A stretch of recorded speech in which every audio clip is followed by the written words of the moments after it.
It's a loss physically, but spiritually, I never lost my mom and dad. So it wasn't. I didn't receive the phone call. My coach received the phone call, and I was in Bible study, and he just approached me and he was like, "RJ, hey, can I talk to you?" And my initial thoughts were that he was going to talk to me about the game, just tell me to get my mind right, and it's kind of, just kind of a pregame type thing. And the person on the other end of the phone wanted to verify that it was me. So he asked me a few questions and whatnot, and he kind of told me what had happened. And I don't really recall what happened from there. Arkansas State University Red Wolf R.J. Fleming has proven on and off the field he can catch whatever life throws him. I mean, this is no secret. Everybody knows I lost my mom and my dad beginning of last year, the day of a bowl game when, all the lights were on me. I was clearly about to be just the star of the game. I was all in the game plan. Coaches were planning to giving me the ball in a lot of ways, and I don't know, just an unexpected phone call, unexpected situation.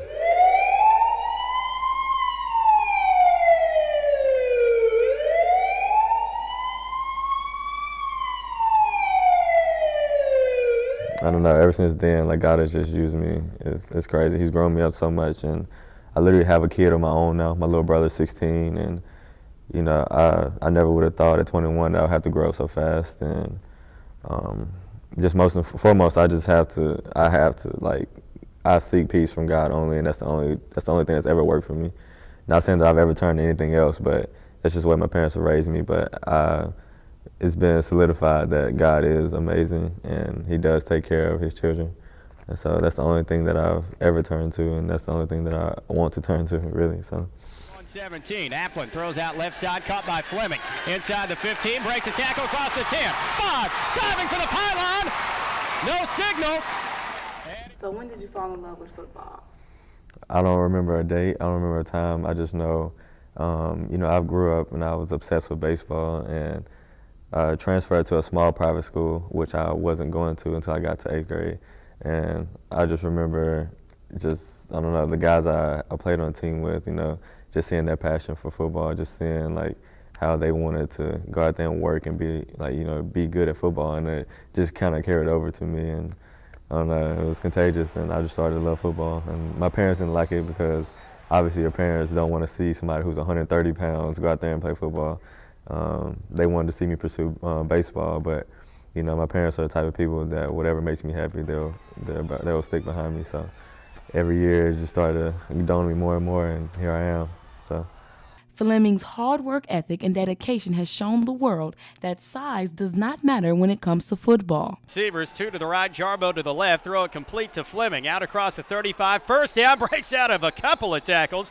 When people see me, I'm not the biggest person ever. I don't know why God put me on this platform, but ever since I touched it, that's been my number one goal, to just glorify Him. And I question myself all the time, why football? Because I grew up a dreamer in baseball. I wanted to be a baseball player, and here I am today, and I don't know, I still question myself all the time, but I'm thankful for the opportunity. I'm here at A-State. It's put me through school. I'm on full scholarship. It's done so much for me. I've met so many people. And I don't know, it's just brought about a lot of success in my life, so I'm thankful for it. The small Mississippi native never imagined his footsteps would have led him where he is today. Everybody heard this song, started from the bottom, now we're here. I literally started from the bottom. Watched my parents struggle every day. I'm sure this is a common story for all athletes. People have heard this a million times, but I'm from Natchez, Mississippi, small town. I lived on a farm my whole life. Rode horses, had cows, had a farm, literally. Was out there in the sun with my dad, just on the garden. Everything we ate came from our field. I don't know, I watched my parents we didn't have anything, but we had everything, basically. And they made a way for me and my little brother. They always took care of us. We never had to want for anything, but we never had anything, so it's weird. And I don't know, my dad's just always showing me a really good example of a man. And I don't know, I see myself in him every day. And I don't know. I don't know. Small town guy, big dreams. I guess is how I would sum myself up.